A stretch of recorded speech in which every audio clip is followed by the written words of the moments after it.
Saudi আরবিয়ানে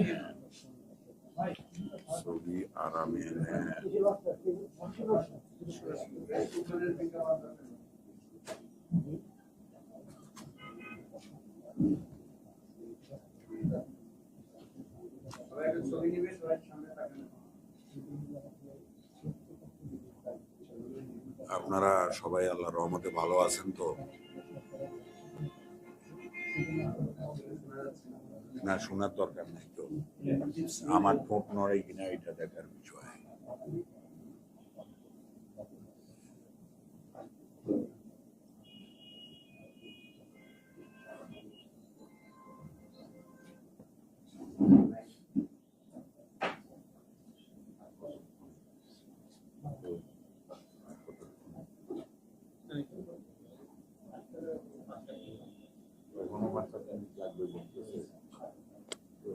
অনিশ্চিত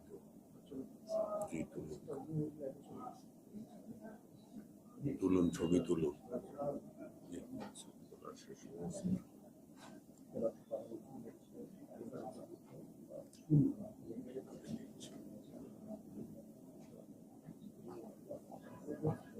বিসমিল্লাহির রহমানির রহিম। প্রিয় দেশবাসী, আসসালামু আলাইকুম। আপনারা দেখলেন গতকালকে বাংলাদেশের দখলদার সরকার জোরজবস্তি করে জনগণের ম্যান্ডেট ছাড়া একটি বাজেট পাশ করেছে। বাজেট বিষয়ে আমরা বাজেট ঘোষণা করবার আগে এবং পরে আমাদের দুইটা প্রতিক্রিয়া জানিয়েছি দেশের মানুষের জন্য, জনগণের জন্য। তো বাজেট বিষয়ে শুরুতেই আমরা যে কনসার্নগুলো বলেছি তার ভিতরে প্রথম কনসার্নের জায়গা হচ্ছে বৈধতার সংকটের কথা। আপনারা জানেন যে বাংলাদেশের সংবিধানে চ্যাপ্টার 5-এ ফাইন্যান্স বিল, বাজেটের যেটা অফিসিয়াল নাম সেটা হচ্ছে ফাইন্যান্স বিল, এটা প্রসেস বলে দেওয়া আছে যে এই ফাইন্যান্স বিলটা কিভাবে পাশ হবে, কোথায় পাশ হবে। তো ফাইন্যান্স বিলটা, এই অর্থ বিলটা হচ্ছে প্রেজেন্ট করবার কথা হচ্ছে সংসদে এবং সংসদ সদস্যদের সামনে। এখন সংসদ কিভাবে গঠিত হবে সেটাও আবার আমাদের সংবিধানে বলে দেয়া আছে চ্যাপ্টার 5-এ, যে সংসদ কিভাবে গঠিত হবে। জনগণের, ভোটারদের প্রত্যক্ষ ভোটে যে 300+50 350 সংসদ সদস্য নির্বাচিত মনোনীত হবেন, তাদের মাধ্যমে যে সংসদ গঠিত হবে সেখানেই শুধুমাত্র এই বিলটা পেশ করা যাবে, পাশ করা যাবে। তা আমরা শুরু থেকেই বলেছি যে বাংলাদেশে কোনো নির্বাচিত সংসদ নাই। এই সংসদকে আমরা শুরু থেকেই ডামি পার্লামেন্ট বলেছি। অতএব বৈধতার যে সংকটের কথা আমরা বারবার বলেছি, যে একটা অবৈধ দখলদার সরকারের, যার রাষ্ট্র শাসন করবার কোনো অধিকার নাই, যারা নির্বাচিত না, যে সংসদটা নির্বাচিত না জনগণের ভোটে, তার কোনো ম্যান্ডেট নাই জনগণের উপরে ট্যাক্স, ভ্যাট আরোপ করা, রেভিনিউ কালেকশন করা এবং তাদের পক্ষ থেকে চুক্তি করা অথবা টাকা পয়সা খরচ করা। তো এই বৈধতার বাস্তবতাতে আমরা বলেছি যে বাংলাদেশ শাসক যে গোষ্ঠী আছে বাংলাদেশের, তাদের এই বাজেট পেশের এখতিয়ার প্রশ্নবিদ্ধ এবং এই এখতিয়ারের ঐতিহাসিক বাস্তবতা আছে। আমি যদি ইতিহাস থেকে বলি আপনাদেরকে, অষ্টাদশ শতাব্দীর কথা, যখন আমেরিকা ব্রিটিশ কলোনিতে ছিল, 1776 সালে আমেরিকা স্বাধীন হয়। 1773 সালে ব্রিটিশ পার্লামেন্টে একটা আইন পাশ করা হয় টি অ্যাক্ট নামে, চা আইন নামে, যেটার মধ্যে কথা ছিল যে আমেরিকার বর্তমান যে যুক্তরাষ্ট্র আছে সেখানে চা বিক্রি করতে পারবে কারা এবং কি পরিমাণ তাকে কর দিতে হবে। সেখানে ব্রিটিশ পার্লামেন্টের আইনে বলে দেওয়া ছিল যে এই চা বিক্রির স্ট্যাটাসটা পুরোটা ইস্ট ইন্ডিয়া কোম্পানিকে দিয়ে দিয়েছে। এবং আপনারা জানেন এই চা প্রডিউস করে কোথায়? এই আমাদের এইখানে, এই বেঙ্গলে, আসামে, এই অঞ্চলগুলোতে চা প্রডিউস করে এই চা তারা পুরো আমেরিকার মার্কেটে বিক্রি করবে এবং সেখান থেকে পুরো ট্যাক্স কালেকশন করবে তারা। এই প্রেক্ষাপটে 1773 সালে একটা বস্টন টি পার্টি মুভমেন্ট শুরু হয়েছিল আমেরিকাতে, ম্যাসাচুসেটসে, যাদের মোদ্দা কথা ছিল সানস অফ লিবার্টি। তাদের সংগঠনটা এটা উদ্যোগ নিয়ে করেছে, তার ভিতরে নেটিভ আমেরিকানরা ছিলেন। যাদের মোদ্দা কথা ছিল যেই ব্রিটিশ পার্লামেন্টে আমেরিকার কলোনির কোনো প্রতিনিধিত্ব নাই, সেই ব্রিটিশ পার্লামেন্ট আমাদের উপরে কোনো কর আরোপ করা না করা, আমাদেরকে নিয়ে কোনো আইন করা না করার কোনো বিধান তৈরি করতে পারে না। সেখান থেকে একটা বিখ্যাত ফ্রেজেস, পলিটিক্যাল ডিকশনারিতে আসে, সেটা হচ্ছে নো ট্যাক্সেশন উইদাউট রিপ্রেজেন্টেশন। জনগণের নির্বাচিত প্রতিনিধিত্ব ছাড়া রাষ্ট্রের কারো কাছে কর দিতে জনগণ বাধ্য না। এবং শুধু সেই সময় না, এর আগে আমরা ব্রিটিশ হিস্ট্রিতে দেখেছি যে কিং জন যখন ছিল, সেই 12-13 সেঞ্চুরিতে মেঘনা কার্টার প্রভিশন আসছে যে রাজা চাইলেই কারো লর্ডশিপ, ব্যারনশিপ, জমিদারি কেড়ে নিতে পারে কিনা, ট্যাক্স বাড়ানো কমানো করতে পারে কিনা। এটা নিয়ে ব্রিটেনে বছরের পর বছর যুদ্ধ হয়েছে, সিভিল ওয়ার হয়েছে নিজস্ব আভ্যন্তরীণ রাজা বাদশাহ মহারাজাদের মধ্যে। এর প্রেক্ষিতে ব্রিটিশ পার্লামেন্টে 1689 সালে বিল অফ রাইটস এর অ্যাক্ট পাশ হয়, যে আইনের মধ্যে কথা ছিল যে পার্লামেন্টের বিধান ছাড়া, নির্বাচিত প্রতিনিধিদের বিতর্ক এবং সিদ্ধান্ত ছাড়া রাজা নিজের সিদ্ধান্তে কোনো কর জনগণের উপরে, ছোট ছোট যারা লর্ডশিপ ছিল, তালুকদারি ছিল, মহারাজাদের উপরে আরোপ করতে পারবেন না। অতএব মডার্ন ডেমোক্রেসিতে, যেহেতু আমরা একটা ওয়েস্টমিনিস্টার পার্লামেন্টের ট্রেডিশন ফলো করি, এই বাস্তবতাটা বাংলাদেশের জন্য আজকে প্রযোজ্য হয়ে আসছে যে একটা অনির্বাচিত অগণতান্ত্রিক দখলদার সরকারের কোনো বাজেট পেশ করার অধিকার যেমন পলিটিক্যাল ডেমোক্রেসিতে থাকে না, আমাদের কনস্টিটিউশন মোতাবেকও থাকে না। এবং সেই টাকা হালাল করবার বিধান তারা রেখে দিয়েছে। কিন্তু যারা বৈধভাবে কতর খাটিয়ে মাথার ঘাম পায়ে ফেলে পয়সা উপার্জন করবেন, তারা 25-30% পর্যন্ত ট্যাক্স দেবেন। আমরা বলেছিলাম যে ব্যাংকিং খাতে যে অরাজকতা চলছে, যাচ্ছে তাই চলছে, 38টা ব্যাংক রেড জোনে আছে, এই ব্যাংকিং সেক্টরে ডিসিপ্লিন ফিরায় নিয়ে আসা, শৃঙ্খলা ফিরায় নিয়ে আসার কথা। আমরা দেখলাম ন্যূনতম কোনো ডিসিপ্লিন ফিরায় নিয়ে আসার কোনো লক্ষণ আমরা দেখতে পাচ্ছি না। আমরা একের পর এক খবর দেখতে পাচ্ছি এস আলম কিভাবে ডজি ভুয়া কোম্পানি করে এই কোম্পানিগুলোর এগেনস্টে হাজার হাজার কোটি টাকা ঋণ নিয়ে বিদেশে পাচার করছে। আমরা আমাদের আগের ব্রিফিং এ বলেছি যে বিদেশি বিনিয়োগকে অ্যাট্রাক্ট করবার জন্য যে বিজনেস ক্লাইমেট, ব্যবসা করবার যে পরিবেশ বান্ধবতা তৈরি করা দরকার, সেটা তৈরি করবার কোনো গাইডলাইন, ইনস্ট্রাকশন আমরা দেখলাম না।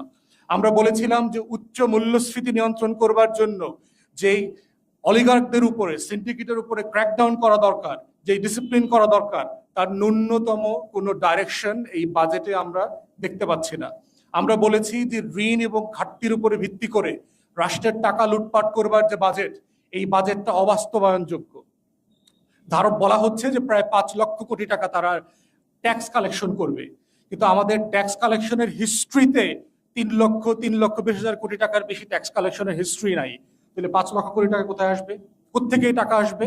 আসবে হচ্ছে বিদেশে ধারের টাকা দিয়ে। গত বছরে আমরা দেখলাম $3 বিলিয়ন উপরে শুধুমাত্র কর্জ এবং কর্জের উপরে সুদ পরিশোধ করতে হয়েছে। $5 বিলিয়ন এই মুহূর্তে বাংলাদেশ রাষ্ট্রের কাছে বিভিন্ন সংস্থা এবং দেশ পায়। আমাদের টাকা শোধ করা হচ্ছে না, কারণ টাকা শোধ করলে আমার রিজার্ভ কমে যাবে, রিজার্ভ করে কমে গেলে IMF এর যে কিস্তি, এই কিস্তি আমরা পাবো না। এইটাকে হোল্ড করে রেখে আমরা দেখলাম গত সপ্তাহে IMF এর 2টা কিস্তি এনশিওর করা হয়েছে, $1.2 বিলিয়ন তারা ঋণের ছাড় দিয়েছে। এই প্রত্যেকটা জায়গায় দেখলাম যে ব্যাংকিং খাতের ডিসিপ্লিন থেকে শুরু করে ইনফ্লেশন, ফরেন ইনভেস্টমেন্ট, নতুন করে যারা ব্যবসায় ইনভেস্ট করছেন তাদেরকে প্রণোদনা দেওয়া, প্রত্যেকটা জায়গায় যে ডাইরেকশন দেওয়া দরকার ছিল, এই রাষ্ট্রের এই অবৈধ সরকারের বাজেটে তার কোনো ডাইরেকশন আমরা দেখতে পাচ্ছি না। এবং এর মধ্য দিয়ে যেটা হয়েছে, মানে দুর্নীতি এবং কালো টাকা বানানোর যে স্বর্গরাজ্যে বাংলাদেশ পরিণত হয়েছে, তার কোনো নীতি এবং নৈতিকতা ভিত্তিক কোনো ডিসিপ্লিন করবার কোনো অ্যাক্ট আমরা দেখতে পাচ্ছি না। বাংলাদেশে দেখেন যে কর্মকর্তা ধরা পড়েছে হাজার হাজার কোটি টাকা লুটপাট করবার ব্যাপারে, তাদের ব্যাপারে কোনো অ্যাকশন নেওয়া হচ্ছে না। অ্যাকশন নেওয়া হচ্ছে উনি দেশ থেকে পালিয়ে যাবার পরে। বেনজির দেখেন পালিয়ে গেছে, 4-5 মাস হয়ে গেছে, তার সম্পত্তির লুটপাটের খবর আসছে। গতকালকে দেখলাম মাত্র তার ফ্ল্যাট ক্রক করবার জন্য আপনার আদালত আদেশ দিয়েছে। যেই কর্মকর্তার প্রথম সচিবের নাম আসছে, তাকে বগুড়াতে বদলি করা হয়েছে। পুলিশের আগে স্পিকে দেখলাম তার করাপশনের কথা আসছে, তাকে শুধু ক্লোজ করা হয়েছে। অথবা আরেকজনকে দেখলাম বাধ্যতামূলক অবসরে পাঠানো হয়েছে। এটা কি দুর্নীতির ব্যাপারে আমাদের ডাইরেকশন রাষ্ট্রের? তো এগুলোর মধ্য দিয়ে যখন একটা বাজেট পাশ হচ্ছে, তখন বুঝতে হবে যে এই রাষ্ট্র তার জনগণকে নিয়ে, জনগণের টাকা উঠিয়ে সেটা খরচ করবার ব্যাপারে যে ন্যূনতম স্বচ্ছতা, জবাবদিহিতার প্রশ্ন জড়িত আছে, তার কোনো কিছুকে সে অ্যাড্রেস করছে না। আমরা একের পর এক দেখতে পাচ্ছি যে কিভাবে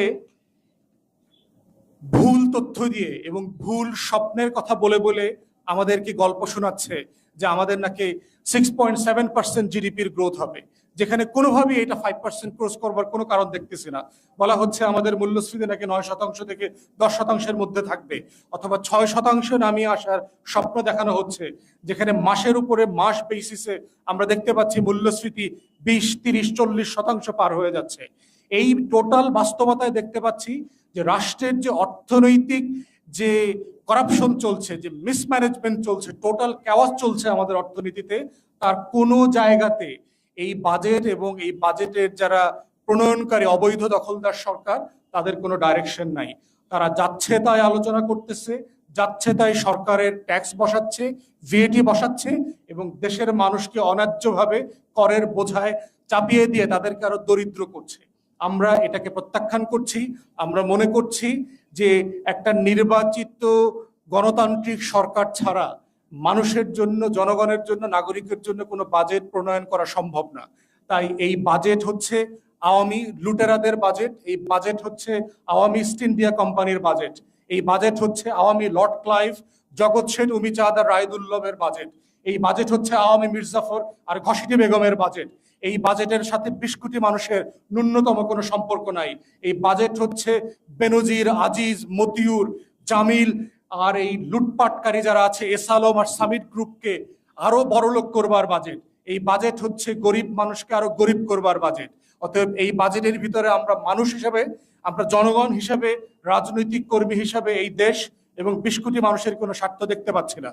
তাই এই বাজেটকে আমরা প্রত্যাখ্যান করছি এবং জনগণকে বলছি, আন্দোলনের মধ্য দিয়ে, লড়াইয়ের মধ্য দিয়ে আপনাকে একটা জনবান্ধব সরকার না আসা পর্যন্ত এই আওয়ামী ইস্ট ইন্ডিয়া কোম্পানির দখলদার সরকারের কাছ থেকে শুধু লর্ড ক্লাইভের মতো জাহাজ ভর্তি করে বিদেশে সোনা আর টাকা পাচার করবার এই বাজেট থেকে যদি আপনারা মুক্তি পেতে চান, 190 বছরের লড়াইয়ের ইতিহাস থেকে শিক্ষা নিয়ে আবার সেই লড়াইয়ে ফিরে আসতে হবে।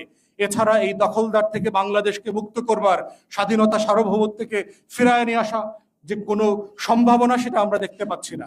এই পর্যায়ে আমি সভাপতি বক্তব্য দেওয়ার জন্য অনুরোধ করছি জনতা ব্যাংকের সাবেক চেয়ারম্যান, বাংলাদেশ রাজস্ব বোর্ডের সাবেক চেয়ারম্যান, সাবেক সচিব, এবি পার্টির সম্মানিত আহ্বায়ক FM সুলাইমান চৌধুরীকে।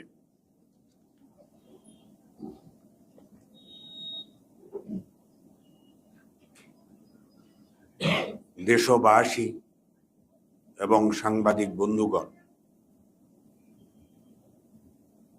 এই অবৈধ সরকারের তথাকথিত বাজেট বিষয়ে ব্যারিস্টার আসাদুজ্জামান ফুয়াদ আপনাদের সামনে মহামূল্যবান বক্তব্য রেখেছেন।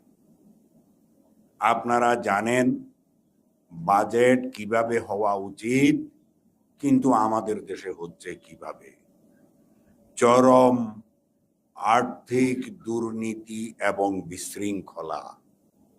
সরকারের বেশ কয়েকটি আর্থিক প্রতিষ্ঠানে সরকারি চাকুরির সুবাদে আমার যুক্ত থাকার সুযোগ হয়েছে, তার মধ্যে জনতা ব্যাংক একটি। এছাড়াও আরো বেশ কয়েকটি আর্থিক প্রতিষ্ঠানে আমি যুক্ত ছিলাম, কাজ করার সুযোগ হয়েছে। এই যে লুটেরাদের বাজেটের দুটি অংশ, একটি হলো আয় আর একটি হলো ব্যয়। প্রথমে ব্যয়ের কথায় আসি। ব্যারিস্টার আসাদুজ্জামান ফুয়াদ ক্যাটেগরিক্যালি আপনাদের সামনে উল্লেখ করেছেন যে ব্যয়গুলি কিভাবে ব্যয়ের নামে লুটপাটে পরিণত হচ্ছে, আর এই লুটপাট অব্যাহত আছে।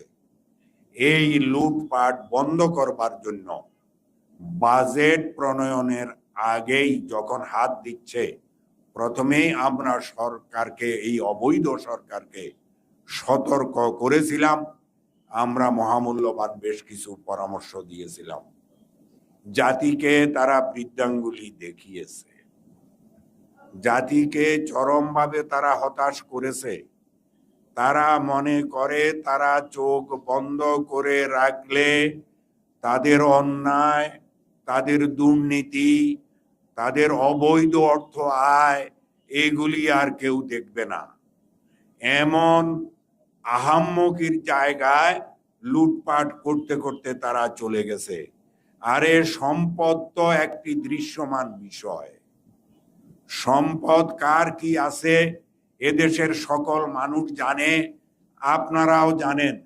কে কোথায় বাড়ি করেছে, কার বাড়ি কেমন, কে কোথায় জমি কিনেছে, কত দামে কিনেছে, সেখানে কি কি স্থাপনা করেছে, আর কি কি সম্পদ তার আছে, তার চাল চলন কেমন, তার বৈধ আয়ের সঙ্গে তার চাল চলনের মিল আছে কিনা, এইগুলি তো সাধারণ মানুষ দেখে এবং জানে।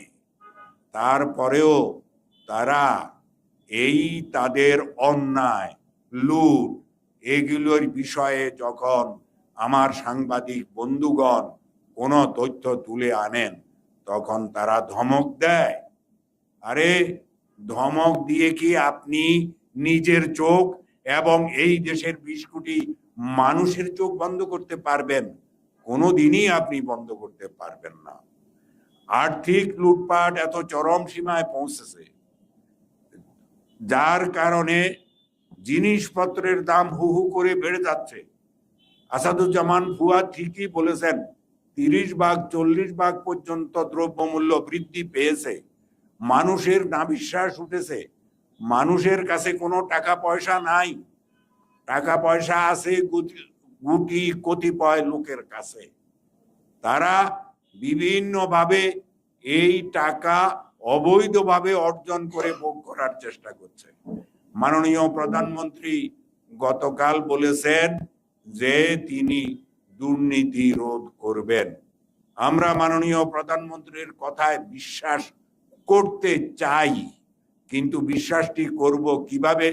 অতীত অভিজ্ঞতা তো সেই কথা বলে না, বরং বাজেটে আমরা দেখতে পাচ্ছি যারা কালো টাকার মালিক হয়েছে তাদের কালো টাকাকে বৈধ করার জন্য 15% কর দিয়ে তারা এটাকে বৈধ করে নিতে পারবেন। জনাব ফুয়াদ তো একেবারে ক্যাটেগরিক্যালি উল্লেখ করেছেন, যারা মাথার ঘাম পায়ে ফেলে নিজের রক্তকে পানি করে পয়সা উপার্জন করেন, তাদের 15% 20% 25% কর দিতে হয়।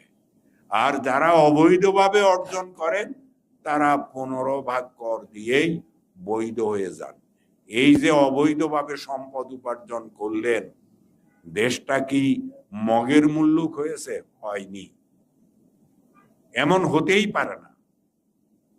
আপনারা একটু চিন্তা করুন, এই যে সম্পদ লুট করলো কতিপয় বড় বড় কর্মকর্তা কর্মচারীর সম্পদের যে বিবরণ পাওয়া গেল, তাতে তো আমাদের আক্কেল গুড়ুম হয়েছে, আমাদের চোখ কপালে উঠে গেছে। ওরে বাপরে বাপ, এই চাকরি করে 50, 60, 70 হাজার টাকা বা 1 লাখ টাকা বেতনে চাকরি করে তার যদি 400, 500, 1000, 2000, 5000 কোটি টাকা থাকে, তাহলে তার চাকরি কত বছর করা লাগে? তার অতীতের 14 গোষ্ঠী, ভবিষ্যতে 14 গোষ্ঠী, সবাই পর্যায়ক্রমে গড়ে 30 বছর চাকরি করলেও তো এত সম্পদ অর্জন করা সম্ভব নয়। এদিকে কারো কোনো চোখ নাই। আপনারা জানেন সরকারের একটি ক্রয় নীতি আছে, অর্থাৎ টেন্ডারের বিষয়। এটি ঠিক মতো কাজ করে না। জিনিসপত্রের দাম, যে সমস্ত জিনিস কেনা হয়, অর্থাৎ কেনা বলতে বিভিন্ন রকমের টেন্ডার, সেখানে যে দাম লিপিবদ্ধ থাকে এটির সঙ্গে বাস্তবতার কোনো মিল নেই। চুরি করার সুযোগ সেখানে করে দেয়া হয়, হাজার হাজার কোটি টাকা সেখানে লোপাট হয়। আবার কাজ করতে গিয়ে অর্ধেকও কাজ করে না, তারপরে আবার এইটার মূল্য বৃদ্ধি করার জন্য আবেদন করে মূল্য বৃদ্ধি করে দেওয়া হয়। এই রকম ভাবে 4-5 বার পর্যন্ত মূল্য বৃদ্ধি করে দেওয়া হয়, আর সমানে টাকা লুটপাট হতেই থাকে। আমাদের রাজস্ব আদায়ের যে সম্ভাবনা, মানুষ রাজস্ব দিয়ে থাকে, সাধারণ ব্যবসায়ী, সাধারণ চাকুরিজীবী, তারা রাজস্ব ঠিকই দেয়। তারা যদি 15% অর্থাৎ 100 টাকায় 15 টাকা কর দেয়, তাহলে 5 ভাগ আয় দেখানো হয়, 10 ভাগ হরিলুট হয়ে যায়, ভাগ বাটোয়ারা হয়ে যায়। ওই ধরনের রাজস্ব কর্মকর্তারা এগুলি ভাগ বাটোয়ারা করে খায়, যেমন তেমন তাদের বাপ দাদার সম্পত্তি তারা ভোগ দখল করে খাচ্ছে। এটি আমাদের জাতির জন্য একটি চরম বিষয়। আমি করদাতাদেরকে অনুরোধ জানাবো, আপনারা নিজেরা খবর রাখুন, আপনাদের দেওয়া কর যথাযথভাবে জমা হচ্ছে কিনা রাষ্ট্রীয় কোষাগারে, এবং রাষ্ট্রীয় কোষাগার এইগুলি ঠিক মতো জমা করে ঠিক মতো ব্যয় করছে কিনা। ব্যয়ের কথা তো একটু আগেই বললাম, ব্যয়ে চরম বিশৃঙ্খলা এবং লুটপাটের একটা রাজত্ব সর্বত্র। সরকারের যতগুলি এজেন্সি আছে তারা এই লুটপাটের রাজত্বের সঙ্গে প্রকাশ্য এবং অপ্রকাশ্যভাবে জড়িত। তারা সম্পদ আহরণ করে নিচ্ছে, চুরি করে নিচ্ছে, লুটপাট করে নিচ্ছে। আমাদের দেশের সাধারণ মানুষের সম্পদ তারা এভাবে লুটিপুটে খাচ্ছে। আমরা প্রত্যাশা করি, দাবি জানাই, আমরা এই বাজেট শুরুর আগেই দাবি জানিয়েছিলাম, প্রধানমন্ত্রী থেকে শুরু করে মন্ত্রী পরিষদ থেকে সরকারের যতগুলি অর্গান আছে, যত কর্মকর্তা আছে, যত কর্মচারী আছে, তারা বছরের শেষে জাতীয় রাজস্ব বোর্ডে রিটার্ন দাখিল করে। এই রিটার্ন পাওয়ার সঙ্গে সঙ্গে 1 জুলাই থেকে 30 জুলাইয়ের মধ্যে জাতীয় রাজস্ব বোর্ড শ্বেতপত্র আকারে তাদের সম্পদের বিবরণী এই দেশের মানুষের কাছে প্রচার করবে। তৎপরবর্তী বছর আবার তারা প্রচার করবে এবং দেখানো হবে যে তার সম্পদ কতদূর বেড়েছে, কিভাবে বেড়েছে, বৈধভাবে বেড়েছে না অবৈধভাবে বেড়েছে। তাদের সকলকেই করের এই বাধ্যবাধকতার আওতায় এনে তাদের হিসাব যদি যথাযথভাবে জাতির সামনে পেশ করা হয় এবং তাদের বিরুদ্ধে আইনগত ব্যবস্থা নেওয়া হয়, তাহলে অন্তত তাদের দুর্নীতি অনেকাংশে কমে যাবে। আমি মাননীয় প্রধানমন্ত্রী যে বলেছেন তিনি দুর্নীতির বিরুদ্ধে ব্যবস্থা নিচ্ছেন, মাননীয় প্রধানমন্ত্রীকে অনুরোধ করছি, আপনার সম্পদের হিসাব আগে দিন এবং শ্বেতপত্র আকারে প্রকাশ করুন। আপনার মন্ত্রিসভার সদস্যদের সম্পদের বিবরণ দিন, শ্বেতপত্র আকারে প্রকাশ করুন। দেখি কার সম্পদ গত 15 বছরে কত বেড়ে কত হয়েছে। তারা জবাবদিহি করুক জাতির কাছে। জবাবদিহি করতে তো কোনো সমস্যা নাই। তাদের সম্পদ অর্জন যদি বৈধ হয়, জাতি আমরা সকলেই তাদেরকে বাহবা দেব।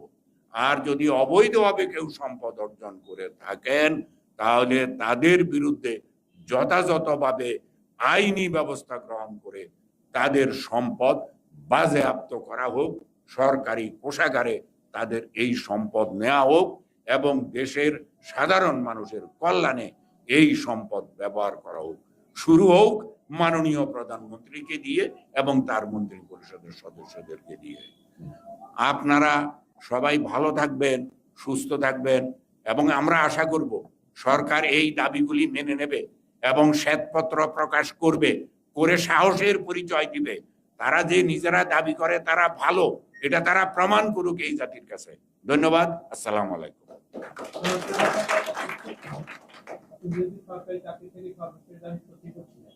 বর্তমান সরকার আপনাদের অর্থনীতি ধ্বংসের কথা বলছেন বা দেশের আর্থিক খাতগুলো ধ্বংসের পর্যায়ে, এটা কি আসলে বিগত যে সরকারগুলো ছিল তাদের সময় তো কিছুটা দুর্নীতি ছিল, বর্তমান সরকারের আমলে সেটা কি সেই ধারাবাহিকতাই আছে নাকি আসলে কি আপনার ধ্বংসের প্রান্তে গেছেন? এই প্রেক্ষাপট কেন হলো?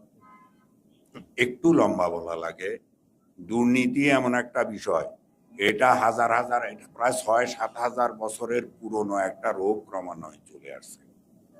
তবে গত 15 বছরে 2009 থেকে শুরু করে এইটা বাংলাদেশে প্রাতিষ্ঠানিক রূপ দিয়েছে বর্তমান অবৈধ সরকার। প্রাতিষ্ঠানিক রূপ দিয়ে এখন সকলেই দুর্নীতি করে, দুর্নীতির বিরুদ্ধে কেউ কোনো কথা বলে না, যারা দুর্নীতি করে তারা পুরস্কৃত হয় এবং বিভিন্নভাবে তারা বিভিন্ন সুযোগ সুবিধা পেয়ে থাকে। কয়েকজনের নাম তো আমাদের আসাদুজ্জামান ফুয়াদ সাহেব বলেছেন। আপনি যদি আরো বিস্তারিত শুনতে চান, আমি অনুরোধ করবো আসাদুজ্জামান ফুয়াদ, আপনি যদি একটু যোগ করতে চান করতে পারেন। সার্টেনলি আপনি ইন্ডেক্স দেখেন, আমরা তো দুর্নীতিতে চ্যাম্পিয়ন হইলাম আওয়ামী লীগের কারণে। প্রথমে দুর্নীতির যে প্রথম রেজাল্ট আসছে আপনার 2001-এর শেষের দিকে, 2006-এর শেষের দিকে, তো না সরি 2001-এর শেষের দিকে আসছে, যখন আওয়ামী লীগ মাত্র ক্ষমতায় ছেড়েছে। 1996 থেকে 2001-এর অক্টোবর পর্যন্ত আওয়ামী লীগ ক্ষমতায় ছিল। তো এই বছরে ক্ষমতায় আসার সাথে সাথে বিএনপি কিভাবে দুর্নীতিতে বিশ্ব চ্যাম্পিয়ন হয়, এটা সিম্পল প্র্যাকটিক্যাল না আর কি। কারণ ফাইন্যান্সিয়াল ইয়ারের হিসাব করলে 1999 অথবা 2000 থেকে জুন থেকে 2001-এর জুলাই পর্যন্ত যে সময়টা, পুরো সময়টা বাজেট প্রণয়ন খরচ করার দায়িত্ব ছিল আওয়ামী লীগের। অতএব আমরা দুর্নীতিতে বিশ্ব চ্যাম্পিয়ন হয়েছি আওয়ামী লীগের সময়। এবং আওয়ামী লীগের দুর্নীতির অবস্থা এমন ছিল যে এইটা 4 বছর পর্যন্ত আমরা চ্যাম্পিয়ন হয়েছি, 5 বছর পর্যন্ত চ্যাম্পিয়ন হয়েছি। কারণ এই দুর্নীতিকে অ্যাড্রেস করতে তখনকার বিএনপি সরকারকে এই পরিমাণ সময় নিতে হয়েছে। দ্বিতীয়ত দেখেন যে বাংলাদেশের দুর্নীতির আলাপ আসলেই বাংলাদেশের গণমাধ্যমগুলো তারেক রহমান, হাওয়া ভবন, বিএনপি জামাত সরকার এই গল্পগুলো বলে। বিএনপির 2001 থেকে 2006-এর যে 5 বছরের বাজেট, এই টোটাল 5 বছরের বাজেট ছিল আপনার 2.5 লক্ষ কোটি টাকার মতো, 3 লক্ষ কোটি টাকা। তখন আপনারা জানেন আমাদের অর্থনীতির সাইজ ছোট ছিল, এখন অর্থনীতির সাইজ অনেক বেড়েছে। সেটা বিলিয়নস অফ ডলারের হিসাবে আপনার ধরেন 30-32 বিলিয়ন ডলার। তখন ডলারের দাম অনেক কম ছিল টাকার এগেনস্টে। এই পরিমাণ টাকা তো আমাদের এখন ট্যাক্স ওঠে 1 বছরের বেশি, বৈধভাবে ওঠে বাংলাদেশে। তাহলে সারা 5 বছরের রাষ্ট্রের সকল সম্পত্তিও যদি বিএনপি, তারেক রহমান, হাওয়া ভবন খেয়ে ফেলে, তাও তো এক এস আলম এবং এক আওয়ামী লীগের 2-4-5টা নেতার চুরি বাটপাড়ির সমান হবে না। এই পরিমাণ টাকা তারা লুটপাট করেছে যে সারা 5 বছরে রাষ্ট্রের বাজেট ছিল 2.5 লক্ষ, 2,70,000-80,000 কোটি টাকা। তার থেকে বেশি টাকা বর্তমানে ট্যাক্স ওঠে প্রতি বছরে। তাহলে এই যে লুটপাটকে প্রাতিষ্ঠানিক রূপ দেবার যে ঐতিহাসিক বাস্তবতা, এটার সাথে আওয়ামী লীগ জড়িত। বাংলাদেশে আমরা এই দুর্নীতিতে ট্রান্সপারেন্সি ইন্টারন্যাশনাল যে আমাদেরকে বিশ্ব চ্যাম্পিয়ন করেছে, এটা হয়েছে আওয়ামী লীগের সুবাদে। টিআইবির কাছে প্রশ্ন, আমরা এখন দুর্নীতিতে চ্যাম্পিয়ন হই না কেন? আমাদের একটা এস আলম আছে যে 8টা ব্যাংক লুট করে খালি করে ফেলছে, আমরা দুর্নীতিতে চ্যাম্পিয়ন হচ্ছে না কেন? আমাদের হাজার হাজার বেনজির আছে, হাজার হাজার আজিজ আছে, আমরা দুর্নীতিতে চ্যাম্পিয়ন হচ্ছে না কেন? আমাদের গোয়েন্দা সংস্থার লোকরা, ডিজিএফআই এর চিপরা 3,000-4,000 কোটি টাকা লুটপাট করে নিয়ে গেছে। আলিশান একরের একর পর জমি কিনছে, আমেরিকাতে বাড়ি বানাইছে, তারপর আমরা দুর্নীতিতে চ্যাম্পিয়ন হই না কেন?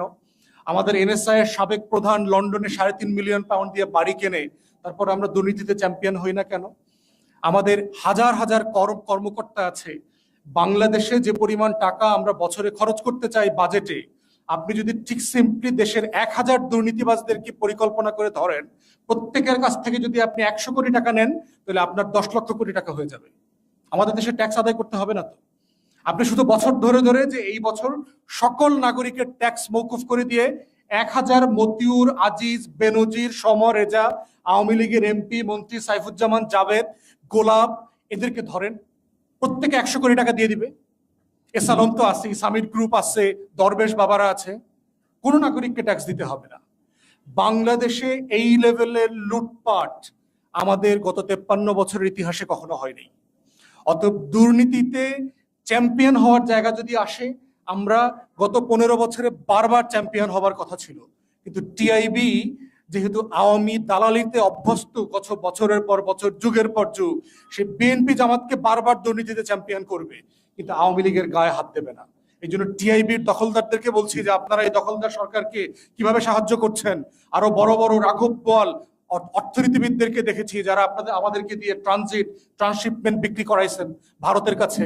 বলা হয়েছিল 2009-10 সালে ভারতকে ট্রান্সশিপমেন্ট দিলে, ট্রানজিট দিলে নাকি আমরা বিলিয়নস অফ ডলার উপার্জন করব, সিঙ্গাপুর হয়ে যাব। হয়নি তো। আমরা তো ভারতকে 2010 সাল থেকে ট্রান্সশিপমেন্ট ট্রানজিট দিয়ে দিছি, আমরা সিঙ্গাপুর হইলাম না তো। কত টাকা উপার্জন হয়েছে ভারতের কাছ থেকে? 2010 সালে যে ট্রানজিট ফি ছিল 10,000 টাকা, সেটা এখন 500 টাকা। ইনফ্লেশনটা বোঝেন। শুধু ভারতের সাপেক্ষে ইনফ্লেশন কমে, কিন্তু নাগরিকদের সুবিধার্থে ইনফ্লেশন অ্যাডজাস্ট করা হয় না। তাহলে এই যে লুটপাটকে, দুর্নীতিকে প্রাতিষ্ঠানিককরণ করেছে গ্লোবাল ফাইন্যান্সিয়াল ইন্টিগ্রিটি, জিএফআই তাদের অ্যানুয়াল রিপোর্টে বলেছে যে 2009 থেকে 15 রিপোর্টে প্রতি বছর ৭৪,000 কোটি টাকা লুটপাট হয়েছে। পানামা পেপারসে আওয়ামী লীগের নেতা, বড় বড় ব্যবসায়ীদের নাম আসছে। আওয়ামী লীগের 2টা অ্যাডভাইজারের নাম আসছে গত কয়দিন আগে, যে 2013-14 সালে ক্ষমতাচ্যুত হইলে কি হইতে পারে, এই ভয়ে তারা বিভিন্ন দেশে নাগরিকত্ব কিনবার জন্য চেষ্টা করছে। এগুলো তো এভিডেন্স। দরবেশ বাবার মিলিয়নস অফ ডলারের বাড়িতে আওয়ামী লীগের হর্তাকর্তারা থাকে, দেশের মালিক জমিদাররা, তালুকদারিরা থাকে ওখানে। তো অফিসিয়ালি বাংলাদেশ রাষ্ট্রে দুর্নীতিকে অফিসিয়াল করেছে, একটা আনুষ্ঠানিক অনুষঙ্গ তৈরি করেছে আওয়ামী লীগ, এবং এটা বারবার বিভিন্ন রিপোর্টে চলে আসছে। এবং এটা কখনোই এর আগে দুর্নীতি ছিল, কিন্তু এইভাবে আনুষ্ঠানিকভাবে রীতি করে লুটপাট করে, টাকা লুটপাট করবার কালচার আমাদের দেশে এর আগে ছিল না। ধন্যবাদ সবাইকে। গত সপ্তাহে আপনি একটা কথা বলেছেন, এটা খুব আলোচিত হয়েছে, গোলাম এত শক্তি পায় কোথায়। তো আজকে আপনার কাছে আমার প্রশ্ন, দেশে আপনারা বলছেন যে দেশের অর্থনীতি নাই, অর্থনীতির অবস্থা ভঙ্গুর, দেশের মানুষ তাদেরকে ভোট দেয়নি, তাহলে তারা এখন এই ক্ষমতা বা রাষ্ট্র চালানোর এত শক্তি কোথায় পায়? আজকের আলোচনাতেও বিশেষ করে ব্যারিস্টার আসাদুজ্জামান ফুয়াদ এটা উল্লেখ করেছেন, অবৈধ সরকার, জনগণ যে রাষ্ট্রের মালিক, এই আওয়ামী লীগ এটা স্বীকার করে না। তারা জোর জবরদস্তিমূলক নামক নির্বাচনী প্রহসন করে ক্ষমতায় আছে, এবং তারা টিকে থাকার জন্য এই ধরনের গোলামদেরকে লালন পালন করে, ক্ষমতা দিয়ে মানুষকে জিম্মি করে টিকে আছে। গোলামরা ক্ষমতা ওই জায়গায় পায়। আওয়ামী লীগের জিজ্ঞেস করলে ভালো উত্তর দিতে পারবে তারা কেমনে কেমনে এটা করে। 1985 সালে শৃঙ্খলা আপিল বিধিমালা অনুযায়ী ফৌজদারি অপরাধের দায়প্রাপ্ত বা এই আইন, এদের শাস্তি ছিল যে বাধ্যতামূলক চাকরিচ্যুত করা হয়। কিন্তু 2018 সালে এসে দেখা যাচ্ছে সেই আইন শিথিল করে শুধুমাত্র তিরস্কারের মতো বিধান যুক্ত করা হয়েছে। রাজনৈতিক দলগুলো যখন যে সরকারি ক্ষমতায় আসে, অর্থাৎ আওয়ামী লীগ এবং বিএনপি নেতৃত্বাধীন যে সরকার রয়েছে, তারা এই আইনটাকে শিথিল করছে। রাজনৈতিক দলগুলো নিজেদের স্বার্থে এই সরকারি কর্মকর্তাদেরকে অপরাধ করতে সুবিধা করে দিচ্ছে বা সুযোগ করে দিচ্ছে কিনা আপনার কি মনে হয়? তাকে আসলে সুবিধা করে দিচ্ছে বিষয়টা তা না, সে নিজে চুরি করবার জন্য যা যা করণীয় সেটা করছে। আওয়ামী লীগ বিএনপির কথা যেটা বারবার আসছেন, দুর্নীতি, যে এই রাজনীতিবিদরা যে দুর্নীতি কাঠামোটা তৈরি করেছেন, এই দুর্নীতিটা করতে হলে তার চাকর বাকর লাগবে, তো অফিসিয়ালি কাগজপত্রগুলো সাইন করবে কে? আমাদের আহ্বায়ক মহোদয় বলেছেন যে প্রকিউরমেন্ট পলিসি আছে। আমাদের চুরির জায়গা কোথায়? চুরির জায়গা হচ্ছে বাজেটে খরচের জায়গা। মন্ত্রণালয়গুলো যখন টাকা খরচ করে, প্রকল্প হাতে নেয়, বিদেশ থেকে অথবা দেশ থেকে জিনিসপত্র কেনা বেচা করে, এই জায়গাটা হলো চুরির জায়গা। সেটা তো আমলারা নিয়ন্ত্রণ করে। তাহলে আমলাদের ভিতর থেকে যদি আপনার চোর বন্ধু না থাকে, ডাকাত বন্ধু না থাকে, আপনি টাকাটা চুরি করবেন কিভাবে? এই জন্য রাজনীতিবিদরা নিজের চুরির দায়ে, নিজের চুরির স্বার্থে আমলাদেরকে চোর বানাইতে হয়েছে। যেসব মন্ত্রণালয়ে দেখবেন যে মন্ত্রী সৎ, সেখানে দেখবেন কোনো আমলা চাইলেও ঘুষ খাইতে পারে না, লুটপাট হইতে পারে না। কারণ হচ্ছে প্রসেসের ভিতরে এটা একটা মেকানিজম আছে বাংলাদেশে। আবার যেখানে ধরেন আমলা সৎ, চুরি করতে চায় না, তাকে ট্রান্সফার করে দেয়, তাকে ওএসডি করে দেয়। তাহলে এই দায় দিন শেষে হচ্ছে এরা বাংলাদেশের শাসক গোষ্ঠীর উপরে, যারা এই রাষ্ট্রটাকে 53 বছর ধরে শাসন করেছেন, শোষণ করেছেন, লুটপাট করেছেন। আমলারা কিন্তু কর্মচারী রাষ্ট্রের, বুঝতে হবে, চাকরি করে। মালিক যদি চোর না হয়, তাহলে চাকরিজীবী করে, শুধু চাকরি করে চুরি করা সম্ভব না। অতএব পুরো দায় রাজনীতিবিদদের এই আমলাদেরকে চুরি করবার, সেটার আইনি দায়ও যেমন আছে, কালচারালিও চুরি করবার পরিবেশ তারা তৈরি করে দিয়েছে। স্যার একটু আরেকটু অ্যাড করি স্যার, আপনি একজন সচিব ছিলেন। আমরা দেখলাম যে পুলিশ এত ক্ষমতাধর, কিন্তু পুলিশের আইজিপির ইমেজ বা ডিএমপি কমিশনার ইমেজ তারা কিন্তু রক্ষা করতে পারে না, বা পুলিশের অনেক কর্মকর্তার কথাই বেরিয়ে আসছে। আর্মি চিফকেও আপনার সবাই এখন বিতর্কিত হিসাবে দেখছে, বা ইন্টারন্যাশনাল নিউজ একজনকে হ্যাঁ আর্মির মধ্যে। কিন্তু আমরা দেখতে পাচ্ছি যে আমলারা খুব সেফে থাকে সবসময়। আপনার কি মনে হয় যে আমলারা সবসময় ধোয়া তুলসিকতা, নাকি আসলে তারা সবচেয়ে বেশি দুর্নীতিগ্রস্ত এবং দুর্নীতি পাচ্ছে? আপনি যেহেতু আমলা ছিলেন, সেক্ষেত্রে আপনি একটু মূল্যায়ন করতেন। আমাকে ব্যক্তিগতভাবে কঠিন প্রশ্ন করেছেন। আমি আমলা ছিলাম তো, এ কারণে আপনি যে সুযোগ নিচ্ছেন এজন্য আপনাকে ধন্যবাদ জানাচ্ছি। মূল বিষয়টি হলো সরকারি বলতে আমাদের দেশের যে পদ্ধতি, আমলাতান্ত্রিকতা এবং এটার জন্য যে আইন কানুনগুলো আছে, এইগুলি এমন ভাবে করা যে আমলাদেরকে আপনি ধরতে পারা, হাতে ভালো করে কয়েকবার গোসল করে হাত শুকিয়ে হাতের মধ্যে ভালো করে ছাই মেখে এরপরেও যদি ধরতে যান, ধরাটা খুব কঠিন। এমন ভাবে, কারণ আইনের মারপ্যাচ আছে, তো আইনের মারপ্যাচে তাদেরকে ধরাটা অত্যন্ত কঠিন। ইতিমধ্যে তো আপনারা অনেক নিউজ করেছেন, এই যে বালিশ কাণ্ড বলেন, অমুক কাণ্ড বলেন, কলার কাণ্ড বলেন, হাসপাতালে কলা, একটা কলার দাম 24 টাকা, এই ধরনের নিউজ তো আপনারা করেছেন। এইগুলি করে তো তাদের আমলাদেরকে ধরা যায় না, কারণ আমাদের যে প্রকিউরমেন্ট রুল আছে, ওই রুলেই তো আমলারা মন্ত্রীদেরকে দিয়া তথা এই আওয়ামী লীগের নেতাদেরকে দিয়া এই রুলগুলি করাইয়া রাখছে যাতে তারা ধরা না পড়ে। কি করবেন, ধরা খুব কঠিন। হ্যাঁ, একেবারে বেশি করতে গেলে যখন সম্পদ এত বেড়ে যায় যে আর লুকাবার জায়গা থাকে না, আসলে তো কোনো সম্পদই লুকানো যায় না, তখন হয়তো ধরা পড়ে। ধন্যবাদ। মঞ্জুরের কাছে লাস্ট একটা প্রশ্ন ছিল। বলো। প্রস্তাবিত বাজেটে সংসদ সদস্যদের যে শুল্কমুক্ত গাড়ি আমদানির সুবিধা ছিল, সেটা বাদ দেওয়ার একটা কথা হচ্ছিল, কিন্তু সেটা রেখেই বাজেট পাস হয়েছে। অর্থাৎ পূর্বের ন্যায় শুল্কমুক্ত গাড়ি আমদানি করতে পারবে সংসদ সদস্যরা। কিন্তু মুঠোফোনের উপর যে আরোপিত কর, এই কর নিয়ে তীব্র সমালোচনা হওয়া সত্ত্বেও কোনো রকম না কিনিয়ে সেই বাজেটটাকে পাস করা হয়েছে। এটা আসলে কিভাবে দেখা যায়? এটা আমাদের যখন বাজেট পরবর্তী বক্তব্য আমরা বলেছি যে এই যে মুঠোফোনের করটা, এটা সাইজ এত বেশি, এটার কারণে এত বেশি পরিমাণ ট্যাক্স আর্ন হবে, বাট এটার পরিমাণটা খুব অল্প অল্প, মানে মানুষ খুব স্লোলি, এই যে আমরা যে একটা কথা বলি আনুষ্ঠানিক ট্যাক্স আর অনানুষ্ঠানিক ট্যাক্স, এই যে অনানুষ্ঠানিক ট্যাক্সটারই কোয়ান্টিটি সাইজ এত বেশি যে এটা মানুষ বুঝতে পারবে না, কিন্তু এটা মানুষের উপর দিয়ে পুরো খড়গটা সাধারণ মানুষের উপর দিয়ে যাবে। সেজন্যই এই কৌশলটা তারা নিয়েছে। এবং আমরা দেখছি 39% ট্যাক্স এই মুঠোফোনের টেলিফোন বিল এবং ইন্টারনেট বিলের উপরে 100 টাকায় 39% তারা এখন আরোপ করেছে।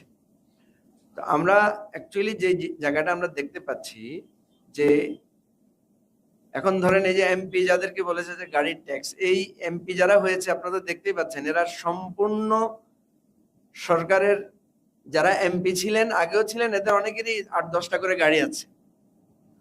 সুতরাং এখন এটা হচ্ছে এক ধরনের মানুষকে ওই যে বলে না যে ঘোলা পানিতে মাছ শিকারের মতো, এটা দেখিয়ে তারা একটা ক্রেডিট দেখালো যে আমরা এমপিদেরকে এবারে দেই নাই।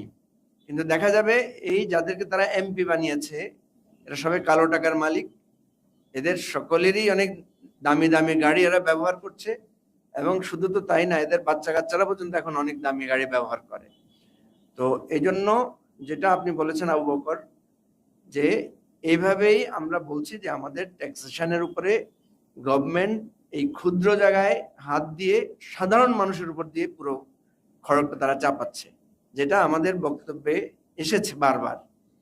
যে দেখেন, যে কথাটা আমরা স্পষ্ট করে বলতে চাই যে ট্যাক্স আর্নিং বা ট্যাক্স কালেকশনের দায়িত্বে যারা আছেন এটা ওভারঅল সারা বাংলাদেশে এটা পরিচিত, যে লোকটা ট্যাক্সে চাকরি করে তার বাসায় হচ্ছে সবচেয়ে দামি মাছটা, সবচেয়ে দামি ঘর, মানে তার জীবনযাত্রার মান সবচেয়ে দাম বেশি। তার মানে কি? তার মানে এখন যদি আমাদের প্রায় 4.25 লক্ষ কোটি টাকা ট্যাক্স কালেকশন হয়, এর প্রায় আরো বেশি দ্বিগুণ, প্রায় 5-7 লক্ষ গুণ বা 5-7 লক্ষ কোটি টাকা এই অনানুষ্ঠানিকভাবে যারা ট্যাক্স পেয়ার তাদেরকে দিতে হচ্ছে। তাহলে টাকাটা তো আমাদের কাছ থেকে চলেই যাচ্ছে। কারণ আপনারা বা আমরা যদি হিসাব করি যে আপনি যদি এই মাসে এই বছরে যদি আপনি 20,000 টাকা ট্যাক্স দেন, আরো 20 বা 25,000 টাকা আপনি দিয়েছেন এই সমস্ত ট্যাক্সের কর্মচারীদেরকে বা এই প্রসেসের মধ্যে দিয়ে, তাহলে সরাসরি আপনার থেকে 30,000 টাকা বা 40,000 টাকা ট্যাক্স নিলেই তো ভালো হতো। এটা তো সরকার পাইতো, রাষ্ট্র পাইতো। আমাদের আজকে 4 লক্ষ কোটি টাকার জায়গায় আমরা 8 লক্ষ কোটি টাকা শুধু ট্যাক্স বাবদে আমাদের রাষ্ট্রের ইনকাম হতো। ফলে আমরা যে বিষয়টা বলছি যে সরকার যেখানে গুরুত্ব দেওয়া দরকার দুর্নীতি দূর করার, এই যে অনানুষ্ঠানিক ট্যাক্স করা যাবে না, এই যে মানুষকে সঠিক ট্যাক্সেশনের আওতায় এনে আমাদের অর্থনীতিকে শক্তিশালী করতে হবে, ব্যাংকের জায়গাটাতে যেখানে আমরা বলছি যে ওখানে গুরুত্ব দিতে হবে, সেই জায়গাটা তারা করছে না। সেই জন্য আমরা বলছি আওয়ামী লীগের নাম বদল করে এই দলটার নাম রাখা উচিত আওয়ামী লুটপাট লীগ। কারণ এটা ইতিহাসকে তারা ব্রেক করেছে, যেটা ব্যারিস্টার ফুয়াদ রাইটলি বলেছেন যে ব্রিটিশরা যেভাবে আমাদের এখান থেকে লুণ্ঠন করেছে, ঠিক আওয়ামী লীগের এই লুণ্ঠন, এই ব্রিটিশদের লুণ্ঠনকেও হার মানায়, এই ধরনের অবস্থায় গিয়েছে। তো সেজন্য আমরা আবারও দাবি করছি যে টেলিফোনের উপর থেকে যে ট্যাক্সটা বসানো হয়েছে এটা যদি না করা হয়, আমরা বলবো সারা দেশের এই মোবাইল ফোন ইউজাররা আসেন, আমরা সবাই একজোট হই, আমরা একদিন রাস্তায় নামি এবং আমরা আন্দোলন গড়ে তুলি। আমরা এই আন্দোলনের জন্য সবাইকে আহ্বান জানাচ্ছি। ধন্যবাদ। আসসালামু আলাইকুম।